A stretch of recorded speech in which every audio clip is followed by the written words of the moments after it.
Originally, when I made this video and when I thought of this video, I thought it would be very simple since you see, I've been into PC gaming for almost a decade now, and I understand a lot, and I kind of assumed that you guys would understand a lot as well.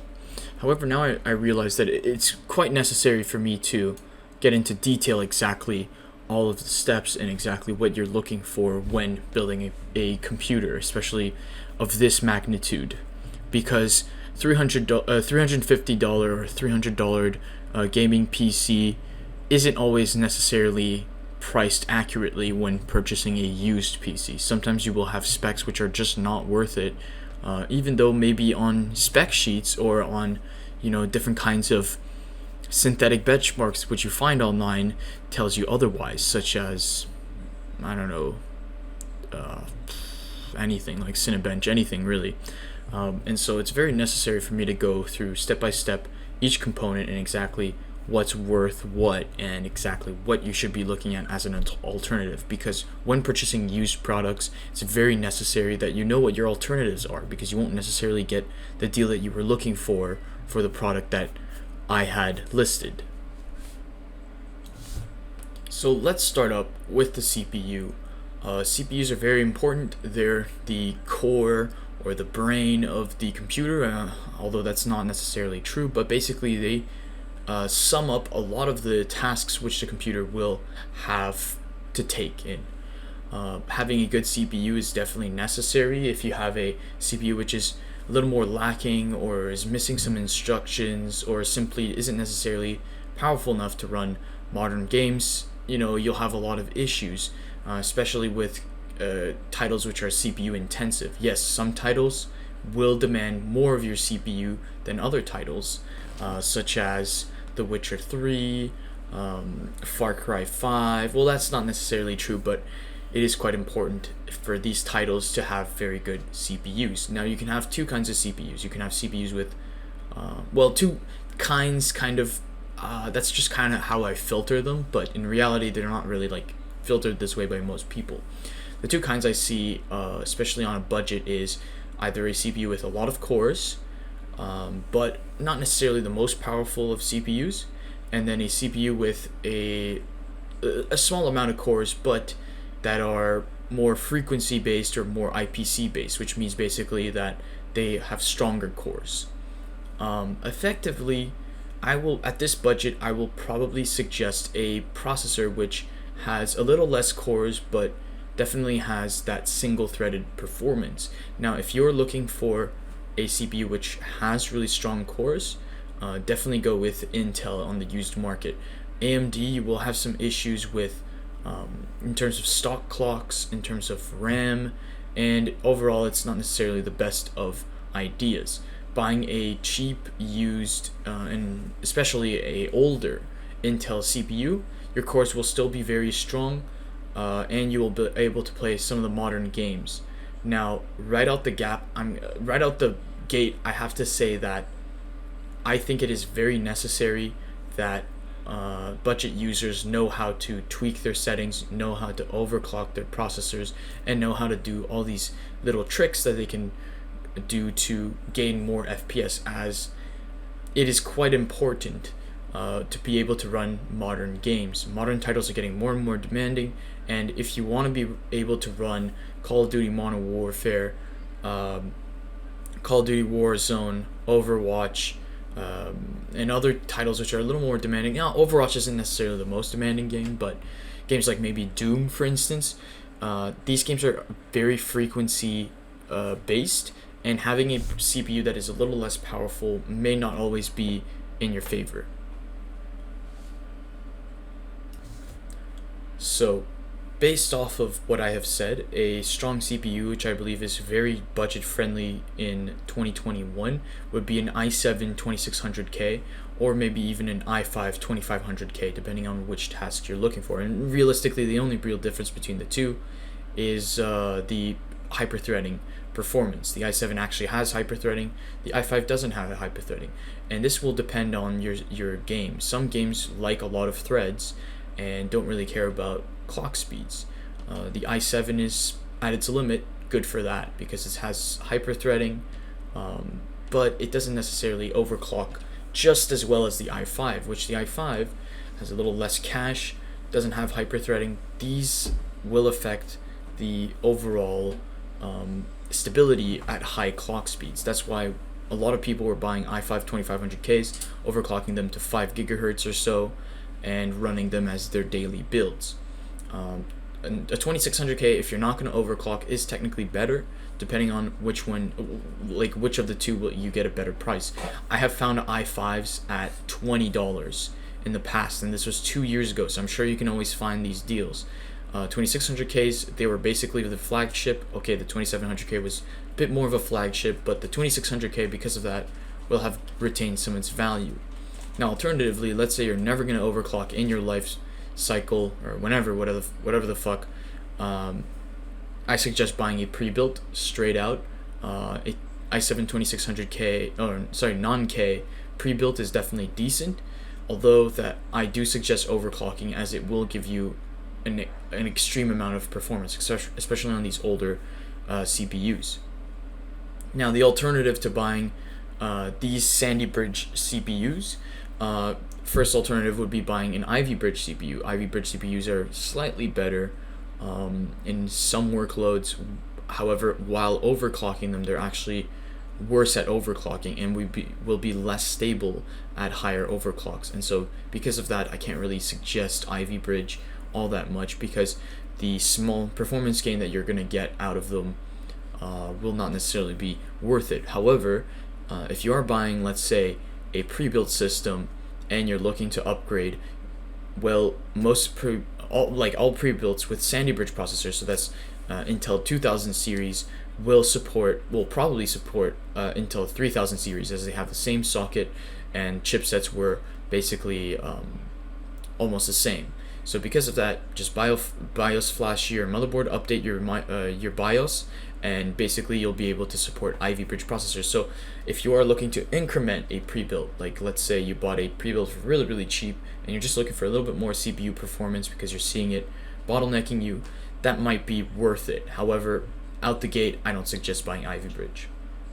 But what I do suggest buying is Haswell CPUs, which are typically Intel 4000 series, are definitely very, very powerful CPUs.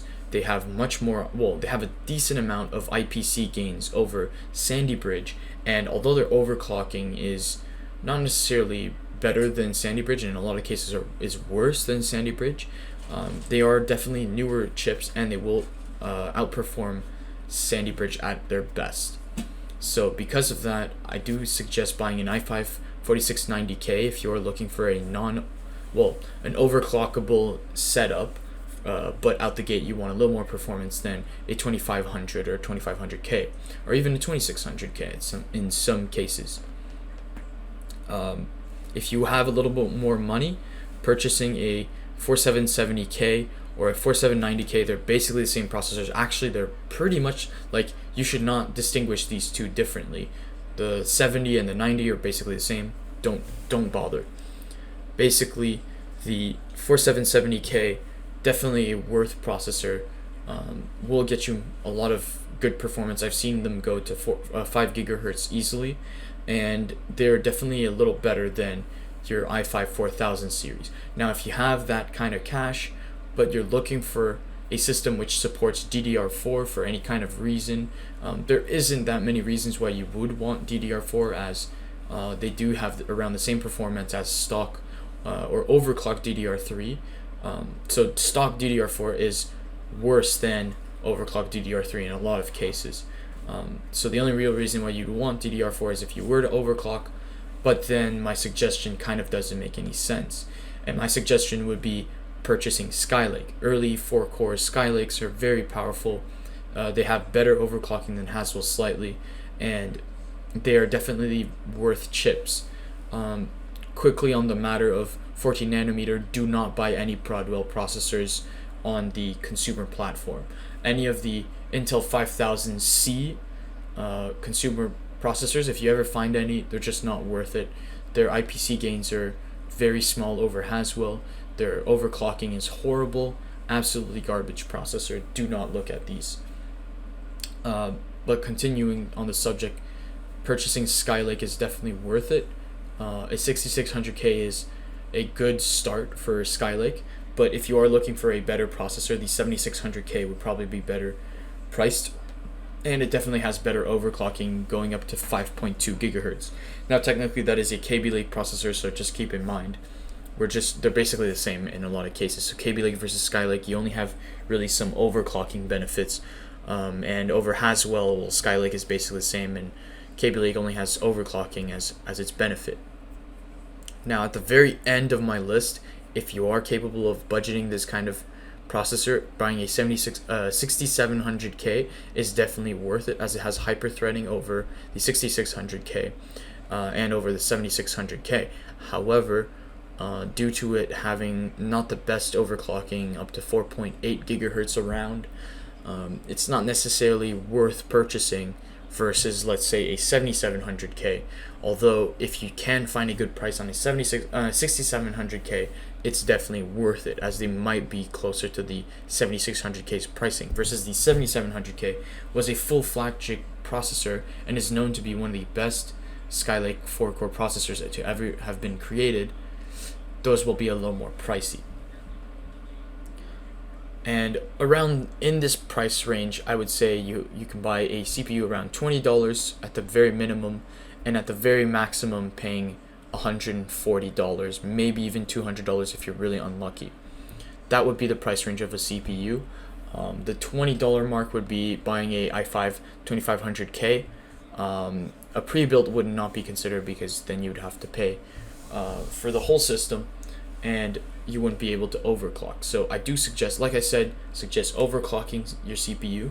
I suggest purchasing a CPU which is a little older if the price is right, and any of the 4 cores basically perform around the same, other than, let's say, the newest 4 cores, such as your 9350K and your 8350K i3s, which honestly aren't really worth it because of motherboard concerns. So in my opinion, buying DDR3 is worth it over DDR4. Why is that? Because DDR3 is much cheaper than DDR4. DDR3 is easier to overclock than DDR4. It doesn't have any of the weird dies which are different on each chip, and having to know like which die is better for which application, such as DDR4 has. If we're just looking at DDR4, we have Hynix CJR versus DJR. We have Samsung B die versus E die, or other kinds of Samsung dies, which there's a lot of videos that talk about them, so we're not going to get into it. But effectively, DDR3 is much more easier to understand. It's much more linear. It's if you buy 1333 megahertz RAM, you know that it won't overclock past 1800. If you buy 1600 megahertz RAM, you know that it'll probably overclock around the 1900 to 2000 megahertz range. If you purchase 2133 megahertz, you're basically hitting the limit, and pretty much the best RAM you can buy for DDR3 at this point, and you know that will overclock to around 24 to 2600 megahertz. Now, what kind of DDR3 RAM do I suggest? Well, obviously, try to max out your RAM for around the $50 price range. So that'll probably be 2x8 16 megahertz, 1600 megahertz CL9 RAM. Anything CL10 or plus is not really worth it with DDR3, as your overclocking won't be that great, and anything under CL9 will probably not have very good overclocking frequency gains. And so it's all about what kind of performance you want, but a 1600 megahertz CL9 RAM module that is obviously 8 gigabytes per slot, per stick, is definitely worth it in 2021, as it has a little less performance than, let's say, a full-fledged DDR4 stock stick, but is also quite a bit cheaper than that stick, and you can overclock it to those limits. So that would be the RAM. Now for a CPU cooler, as depending on what you're looking for, you could pretty much use a stock Intel cooler and get away with it if you are running a stock system. If you are looking to overclock, a Hyper 212 Evo is definitely a while CPU cooler, especially for these 4 cores, if you're buying something else, it might not necessarily fit. But the 212 Evo was pretty much universally praised because it could fit on many kinds of CPUs slots, sockets I mean, and they did quite well in overclocking when overclocking. And I do run a 212 Evo with my 5 GHz FX8350, so that's something to consider.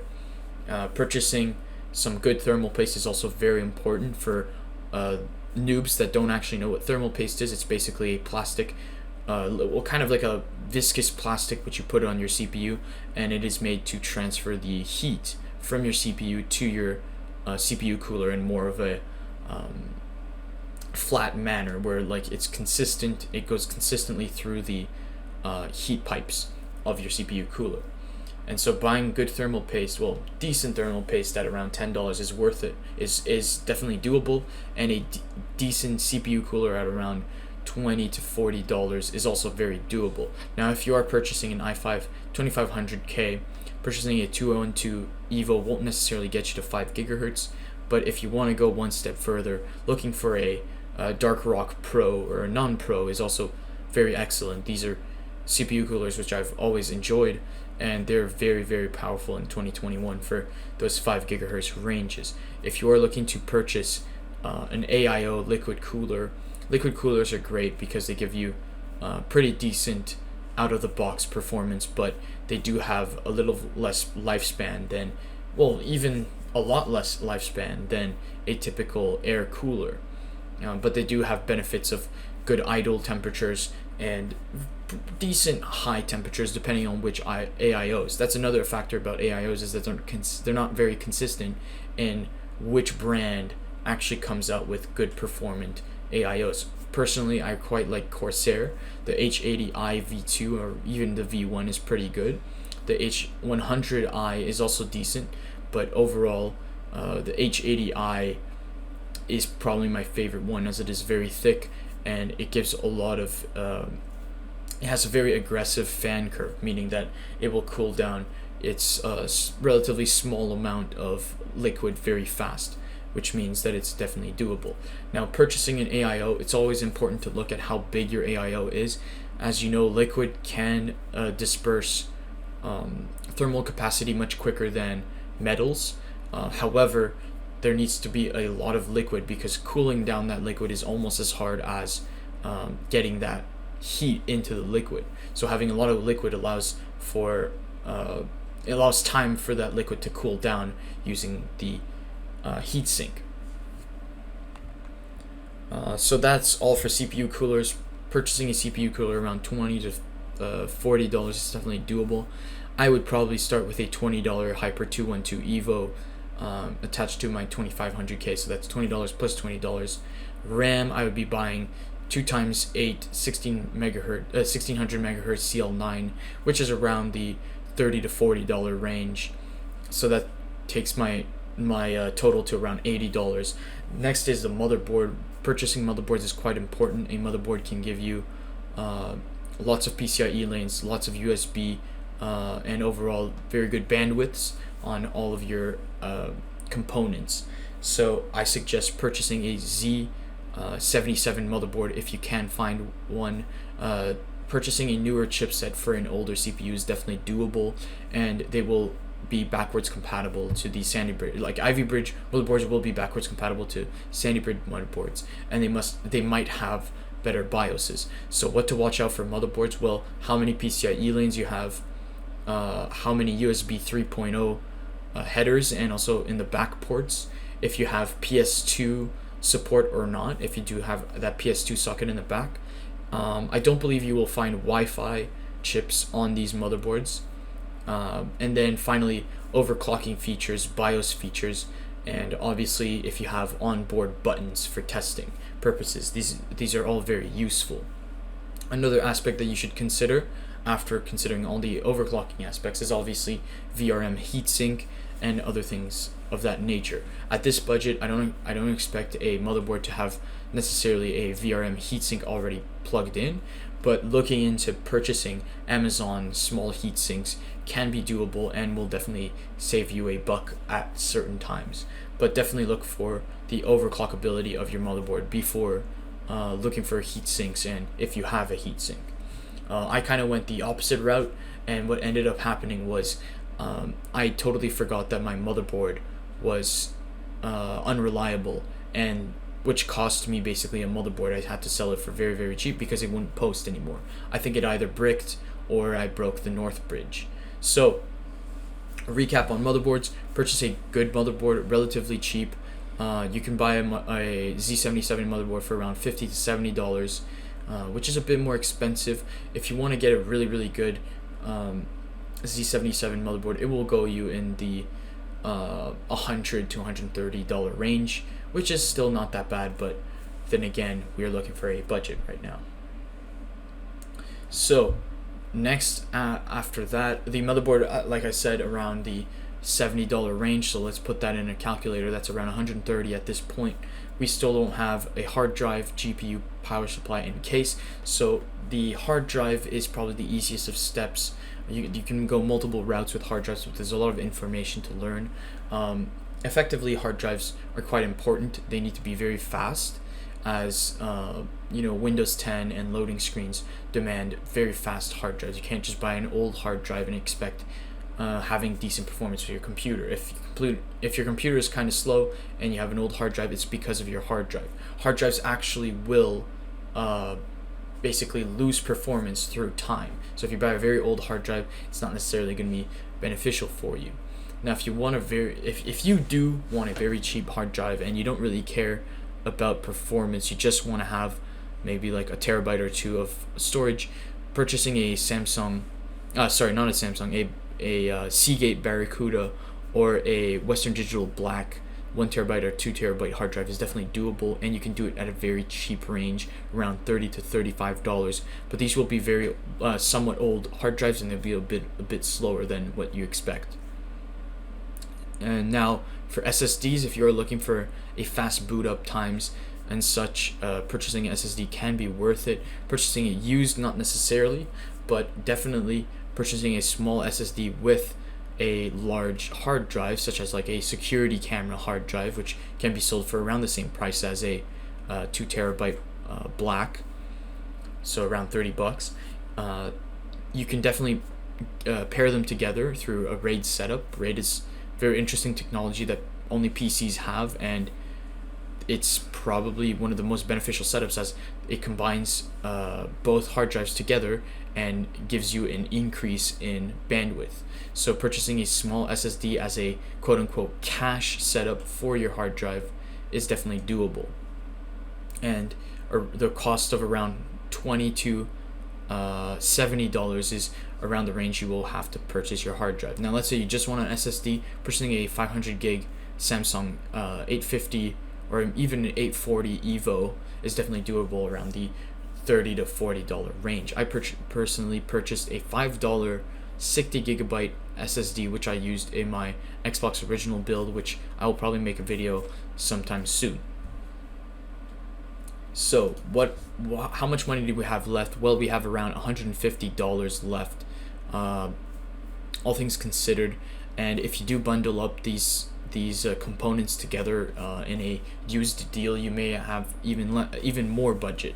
So in terms of GPUs, it is very important that you don't buy flagships at this point, as GPUs have been massively purchased by Bitcoin miners and other kinds of people that are looking for large amounts of GPUs, and they have been purchasing for extreme prices. Just look at the RX 580 on Newegg or Computers Canada. They're going for around $1,100, which is absolutely insane, as this is a GPU that is quite old and not necessarily very performant in 2021. Not for that price, of course. So purchasing a slightly older and slightly less powerful GPU than what expected may actually be in your favor at this point on. Purchasing a $20 to $40 GPU which has DirectX 11 and DirectX 12 support is quite necessary. It must also have good driver support. You can all find this information on AMD or Nvidia's web pages, so it's very easy to know if your GPU is supported quite well. Now, if you're looking for a really good GPU, I suggest purchasing a HD 7870 or a 7950. Those are very good GCN GPUs, but if you're looking for something more Nvidia wise, don't really purchase Kepler. Kepler is kind of an older architecture. That would be GTX 600 and 700. Start purchasing at the 900 range if you want the best drivers. But if you are really on a budget and you're looking for a card that's really cheap, you can definitely buy a GTX 770 or even maybe a 680 4GB model for really cheap, and start overclocking them so that you get around the same performance as a budget, a very budget new graphics card, such as a GTX 1050 or 1050 Ti. So that's your GPU. GPUs will go around $50 to $70. They're quite expensive because they're basically the heart of your gaming. If you don't have a graphics card, any kind of graphics card, you're not going to be able to run those 3D games, and especially not at good FPS. Your onboard video, which most Intel CPUs do have support for, will give you some video capabilities, such as running into windows and doing normal tasks, but it will truly suffer in games because it is not powerful enough to do so. That's why you have a dedicated graphics card. Next is the power supply. You can purchase a power supply for as cheap as $5, but is it really worth it? Well, no, because you see, power supplies, just as hard drives, the more you use them, the not the slower, but the worse they get. Power supplies it's very important that your power supply has good amount of wattage. A decent amount of wattage would be around 600 to 650 watts. More than that is plenty to do a lot of overclocking as well. It also needs a good qualification. So power supplies have this kind of universal qualification called 80 plus, and basically 80 plus guarantees that your power supply can run a power efficiency which allows over 80% of the wattage which your power supply is rated at. However, 80 plus is not enough in 2021, as for the last 5 years there has been a lot of Chinese companies and other kinds of mainstream companies which have been cheating this system. And so purchasing a 80 plus gold or platinum power supply will not necessarily guarantee that your power supply will last for a while. So purchasing a good power supply, it's always important that you look at forum posts and other people's experience with these power supplies. And a very good way to start is looking at Linus Tech Tips forums power supply tier list. This is a very meta place to check your power supplies and looking if they're worth the price which is demanded on the used webpage. Now, if you're looking for a dirt cheap power supply, personally a Cooler Master 600B or 700B is definitely worth it, as those power supplies were known to be pretty efficient when they came out and very reliable. And so now that they're a little older, they'll be very cheap, and they will probably be able to game on some stock or pre-built systems very easily. Now, if you're looking to overclock, it might be worth your dollar to purchase a new power supply, as overclocking can be quite wattage intensive. But if you are looking for a decent new power supply, look for someone that is selling their power supply which is still on warranty, as if you blow them up you can just get your money back or get a new power supply. So that is definitely worth doing.